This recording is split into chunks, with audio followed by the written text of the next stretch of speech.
జిల్లాలో రాజకీయం రోజురోజుకు రసవత్తరంగా మారుతోంది.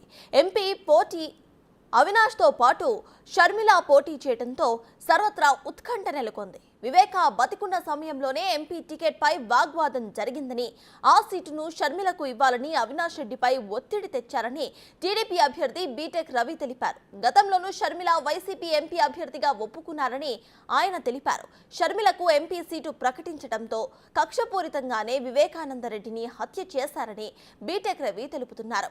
అందుకే తన చిన్నాన్నను చంపిన హంతకులకు జగన్ సపోర్ట్ చేస్తున్నారంటూ షర్మిల ఆరోపిస్తున్నట్లు వెల్లడించారు. వైఎస్ఆర్ ఇష్టంగా చూసుకున్న వివేకాను చంపిన వారిని ప్రస్తుతం జగన్ కాపాడుతున్నారని బీటెక్ రవి ఆరోపిస్తున్నారు. విజయమ్మ షర్మిల వైపు ఉంటారా, మరిదిని చంపిన వారి వైపు ఉంటారో క్లారిటీ ఇవ్వాలని డిమాండ్ చేశారు. దాదాపు 2 గంటలు కూర్చొని ఆమెను కొంచెం ప్రెజరైజ్ చేసి మన కుటుంబానికే ఉండాలని చెప్పడంతో ఆమె ఆల్మోస్ట్ ఆల్ క్లియరెన్స్ అనేది ఇచ్చింది. ఆ క్లియరెన్స్ ఇచ్చిన తర్వాత అదే విషయాన్ని వివేకానందరెడ్డి జగన్ రెడ్డి కూడా చెప్పడం జరిగింది.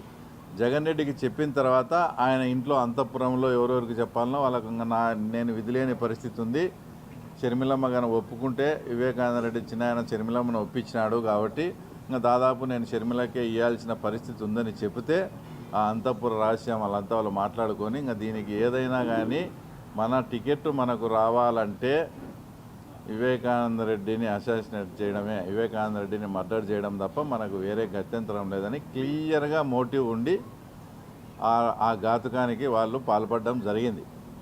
అంటే మా చిన్నాన్నను చంపినారనే ఆరోపణలు ఎదుర్కొంటున్న వాళ్ళనే చాలా అహంకారంతో మళ్ళీ పోటీకి పెట్టినప్పుడు నేను పోటీ చేయాల్సిన అవసరం ఏర్పడింది.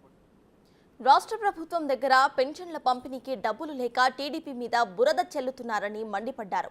కావాలని పెన్షన్లు లేటుగా ఇస్తూ ప్రజల్లో లేనిపోని విధంగా తెలుగుదేశం పార్టీ మీద అపోహలను వైసీపీ సృష్టిస్తోందని, గతంలో 1వ తేదీకి పెన్షన్లు ఇస్తూ ఉంటే ఎలక్షన్ సమీపిస్తున్న ఈ తరుణంలో పెన్షన్లు ఎందుకు లేట్ చేస్తున్నారని బీటెక్ రవి ప్రశ్నిస్తున్నారు.